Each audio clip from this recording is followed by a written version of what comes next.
Movie की शुरुआत district 12 series की लीडिंग कैरेक्टर कैटनीस अपने छोटी बहन प्रिम को शांत करने की कोशिश करती है, क्योंकि आज 74th हंगर गेम्स के लिए लॉटरी निकलने वाला है और उसे डर है कि कहीं उसका नाम इस बार ना आ जाए। इसलिए टाउन के लोग अपने यंग वंस को कुछ इस तरह गुड बाय विश करते हैं जैसे ये उनका उनके साथ आखिरी समय हो। अब सभी यंग वंस इंक्लूडिंग कैटनीस ना चाहते हुए भी सिलेक्शन के लिए हाजिर होते हैं और लॉटरी निकालने से पहले एज प्रोसीजर उन्हें उनके रेबल का वीडियो दिखाया जाता है कि कैपिटल के अगेंस्ट विरोध करने का क्या हशर होता है और अपने क्रूरता को छिपाने के लिए हंगर गेम्स को सिंबल ऑफ ऑनर, करेज और सैक्रिफाइस का नाम देते हैं, जिसमें जीतने वाले को नाम के साथ पैसे भी दिए जाएंगे ताकि उनकी बाकी की जिंदगी अच्छी कटे। पर अनफॉर्चुनेटली जिसका कैटनीस को सबसे बड़ा डर था वही होता है, क्योंकि उसकी छोटी बहन का नाम लॉटरी में निकल आता है। वो अब एकदम डेड शॉक अपने बहन को गेम के भेंट नहीं चढ़ने दे सकती, इसीलिए उसकी जगह खुद का नाम वॉलंटियर करती है जो रूल के हिसाब से वैलिड होता है। इसीलिए अंत में वो और एक और रैंडम सिलेक्शन पीट सिलेक्ट होता है। कैटनीस को पेनफुल गुड बाय के साथ अपने फैमिली को अलविदा कहना पड़ता है। पर जब दोनों कैपिटल सिटी को जाने वाली ट्रेन पर सवार होते हैं तब इतनी तरह के फूड और लग्जरी आइटम्स देखकर वो हैरान हो जाती है कि ऐसी चीजें भी एग्जिस्ट करते हैं और दूसरी तरफ उन्हें इतनी बदतर जिंदगी काटनी पड़ रही है। सफर के दौरान उनकी मुलाकात उनके मैनेजर एफी और मेंटर हेमित से होती है, जो खुद डिस्ट्रिक्ट 12 के लिए 50th हंगर गेम्स के विनर रह चुके हैं। पर उनके बर्ताव से साफ नजर आता है कि वो अपने काम से खुश नहीं है। पर आखिर क्यों,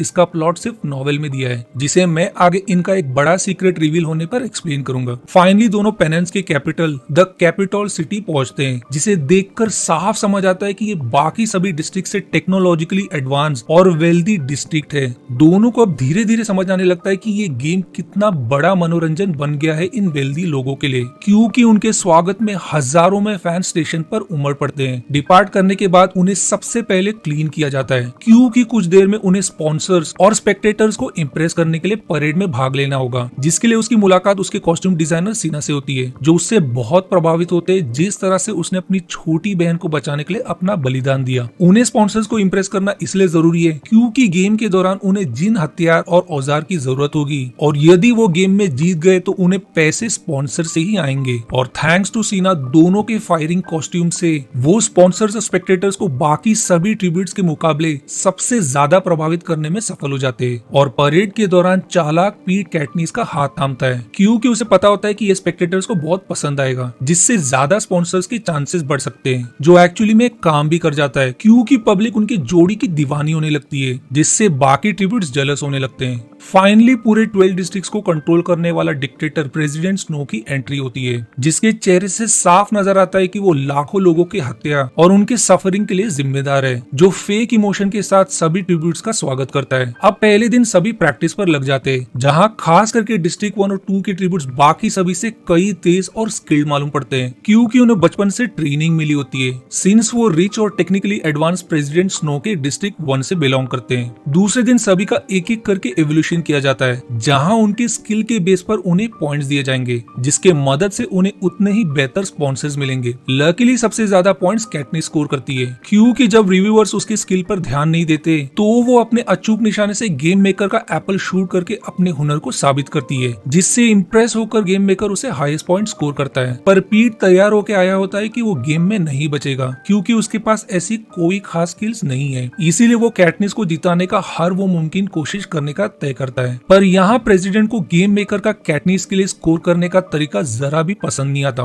क्योंकि गेम का असली मकसद सभी को दबा कर रखना है, ना कि उनमें छिपे चिंगारी को आग देने का, जिससे नया रेबल भी पैदा हो सकता है। इसलिए उसे आगे ध्यान देने के लिए वार्न करता है। गेम के एक दिन पहले सभी का इंटरव्यू लिया जाता है, जो एकमात्र मौका होता है स्पॉन्सर्स और स्पेक्टेटर्स को इम्प्रेस करने का। एट द एंड कैटनीस फिर से थैंक्स टू सीना अपने फ्लेमिंग कॉस्ट्यूम से सभी को प्रभावित करती है, पर सबसे ज्यादा पॉपुलैरिटी उनकी पीट के स्मार्ट टॉक से होती है, जो पब्लिकली जानबूझकर टेलीविजन के सामने कन्फेस करता है कि कैटनीस उसके बचपन का प्यार है। पर आज हालात ने उन्हें ऐसे मुकाम पर ला दिया है जहां दोनों को एक दूसरे की जान लेनी पड़ेगी सर्वाइव करने के लिए। ऑल्दो ये उसका टीआरपी पाने का अटेम्प्ट होता है, पर ये सच भी होता है। पर कैटनीस को ये उसका गेम प्लान लगता है उससे आगे बढ़ने के लिए, और उसकी टीम उसे समझाती है कि ये उसने सिर्फ उसके लिए किया, क्योंकि इसके मदद से उसे पब्लिक का सिंपैथी मिलेगा, क्योंकि ये सब एक टेलीविजन शो है। ये समझ बजने के बाद उसे काफी शर्मिंदगी फील होती है। अब finally it's the game day और कैटनिस डर के मारे कांप रही होती है। सभी को ट्रैकर के साथ किसी जंगल के लोकेशन ट्रांसफर कर दिया जाता है और उनके सामने हर तरह के सप्लाईज और वेपन्स रखे होते हैं। जैसे ही काउंटडाउन ट्रिगर होता है, कुछ लोग फुल ऑन अटैक वेपन्स की तरफ भाग पड़ते हैं, तो बाकी सभी वेट और सर्वाइव के टैक्टिक्स से जंगल में घुस जाते हैं। पीट खुद भी जंगल की तरफ भाग पड़ता है किसी सप्लाईज और वेपन के बिना। वहीं कैटनिस कैसे तो किलिंग से बचते हुए सप्लाईज के साथ जंगल में भाग निकलती है और गेम की शुरुआत में ही पबजी की तरह 11 ट्रिब्यूट एलिमिनेट हो जाते हैं। अब सेफ लोकेशन पर पहुंचने पर कैटनिस सबसे पहले अपने वाइल्ड लाइफ स्किल्स की मदद से खाना पीना और वेपन्स तैयार करने में सफल हो जाती है और कैसे तो लिमिटेड सप्लाईज में रात बिताती है। वो किसी की जान नहीं लेना चाहती, इसलिए अगली सुबह वो दूर निकल जाती है, पर गेम मेकर फायर बॉम्ब्स की मदद से उसे प्राइमरी जोन के डायरेक्शन में मुड़ने पर मजबूर कर देता है ताकि सभी ट्रिब्यूट सेम जोन और व्यूअर्स के लिए मनोरंजन बना रहे। पर फायर से बचते बचाते उसे गंभीर चोट लग जाती है। इतना कम नहीं कि ग्रुप उसे ढूंढ निकालते हैं, क्योंकि वो टेम्परली एक साथ मिलकर सबसे पहले सबके फेवरेट कैटनिस को एलिमिनेट करने के पीछे लग जाते हैं। कैटनिस कैसे तो उनसे बचते बचाते पेड़ पर चढ़ जाती है, पर वो लोग हार नहीं मानते और वही डेरा डालकर बैठ जाते हैं। डिफिकल्ट कंडीशन और गंभीर चोट के कारण कैटनिस की तबीयत खराब होने लगती है, जिसे देख हैमिज को भी रोना आ जाता है। ऐसा करते करते कई दिन निकल जाते हैं और वो वहीं अटक जाती है। पर फिर एक रात आउट ऑफ नोवेयर हैमिज किसी तरह एक ड्रोन पॉड की मदद से उसकी क्योर का सामग्री भेजने में सफल हो जाता है। पर ऐसे वो सीक्रेटली कैसे कर सका, हमें पार्ट 2 में एंडिंग में रिवील होगा। अगली सुबह मिराक्युलसली उस क्योर की मदद से उसका चोट बिल्कुल ठीक हो जाता है। वहीं उसे दूसरे पेड़ पर डिस्ट्रिक्ट 11 की ट्रिब्यूट रू दिखाई देती है, जो उसे एक हाईली वेनमस वैस्प बी के तरफ पॉइंट करती है। कैटनिस उसके इशारे को समझ जाती है और उसे सीधे उन पर गिरा देती है, जिसके भयंकर डंक के कारण सभी को दुम दबाकर भागना पड़ता है। वहीं कुछ की हाईली वेनमस डंक के कारण जान चली जाती है। कैटनिस के पास यही मौका है, इसलिए बचते बचाते वो भी भाग निकलती है, पर तब तक उसे भी कुछ वैप्स ने डंक मार दिया होता है, जिसके पावरफुल वेनम के कारण उसे हैलुसिनेशन होने लगता है और कुछ देर बाद वो वहीं बेहोश हो जाती है। कुछ दिन बाद उसकी आंखें खुलने पर उसे पता चलता है कि बेहोशी के दौरान रू ने उसका ख्याल रखा, इसलिए दोनों में स्ट्रॉन्ग बॉन्डिंग बन जाती है। खास करके क्योंकि कैटनिस को उसमें अपनी मासूम बहन नजर आती है, पर चाहे कैटनिस उसे कितना भी सेफ रखने की कोशिश करे, एकदम सडन अटैक में उसकी जान चली जाती है। ये पल बहुत ही नाजुक होता है, क्योंकि पूरा देश उसके मरते सीन को देख रहा होता है। उसके गुजरने पर कैटनिस उसे श्रद्धांजलि देना नहीं बोलती और कैमरा पर डिस्ट्रिक्ट 11 के लोगों के लिए श्रद्धांजलि में दिए जाने वाला सैल्यूट दिखा जाती है। ये बात डिस्ट्रिक्ट 11 के लोगों के दिल को छू जाती है और वहीं अपने बेटी को खोने के गुस्से की आग कैपिटल के मिलिट्री को झेलना पड़ता है और सभी तरफ दंगा का माहौल हो जाता है, पर अंत में वो माइटी मिलिट्री के सामने नहीं टिक पाते। अब डिस्ट्रिक्ट 11 की रेबल की खबर सभी तरफ फैलने का पता चलने पर इससे पहले कि चिंगारी आग में बदले, इस चिंगारी को आग देने वाली कैटनिस को खत्म करने का तय करता है। पर हैमिज एन मौके पर उसे समझाता है कि लोगों का दिल फिर से जीतने का एक और बढ़िया तरीका है, और वो है डुओ विनर्स, क्योंकि पब्लिक दोनों की जोड़ी को बहुत पसंद करते हैं, जिसे प्रेसिडेंट स्नो भी गेम मेकर के रिक्वेस्ट पर अप्रूव कर देता है, पर उसे वार्न करता है कि ये सिचुएशन आउट ऑफ कंट्रोल ना निकले।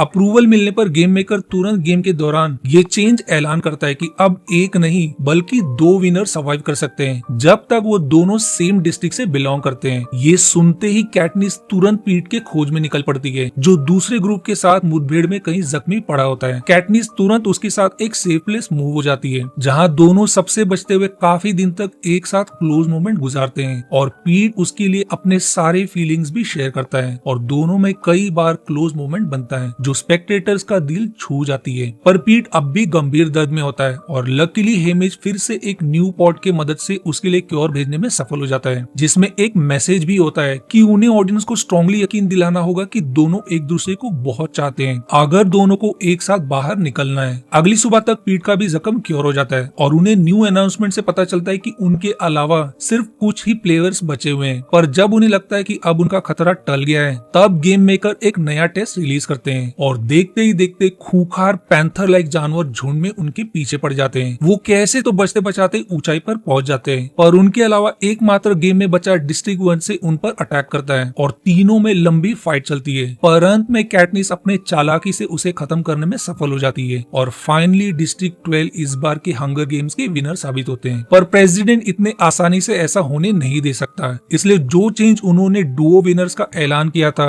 वो उस रूल को रिवोक कर देते हैं, जिसका मतलब कि दोनों में से किसी एक को मरना होगा। पीट पॉइजनस बेरीज खाकर अपनी कुर्बानी कुर्बानी देने का तय करता है क्योंकि कैटनीस डिजर्व करती है इसे जीतने का, पर वो खुद ऐसा होने नहीं दे सकती, इसलिए वो उस पर भरोसा करने को कहती है और वो उसके साथ बेरीज खाकर जान देने का तय करती है क्योंकि वो उनके क्रूएल गेम का हिस्सा बनने से इनकार कर देते हैं। अब ये पूरा देश लाइव देख रहा होता है और अगर दोनों एक दूसरे के लिए शहीद हुए तो पूरे डिस्ट्रिक्ट में जंग छिड़ सकती है। इसलिए एन मौके पर गेम मेकर अपना प्लान फिर से रिवर्ट कर देता है और दोनों को विनर घोषित कर देता है। पर अब चाहे दोनों विनर्स ही क्यों ना साबित हो गए हो, उन्होंने लोगों के मन में कैपिटल के अगेंस्ट रिबेल करने का एक नया हिम्मत पैदा कर दिया है क्योंकि अगर दो साधारण लोग कैपिटल को अपना नियम बदलने पर मजबूर कर सकते हैं तो बाकी सारे डिस्ट्रिक्ट्स भी मिलकर उनके सरकार का तख्ता बदल सकते हैं, जिसका प्रेसिडेंट शो को क्लियरली आइडिया होता है। इसीलिए सबसे पहले गेम मेकर को उसी पॉइजनस बेरी से अपनी जान खत्म करने पर मजबूर कर देता है और मूवी दोनों के अपने घर लौटने से खत्म हो जाती है।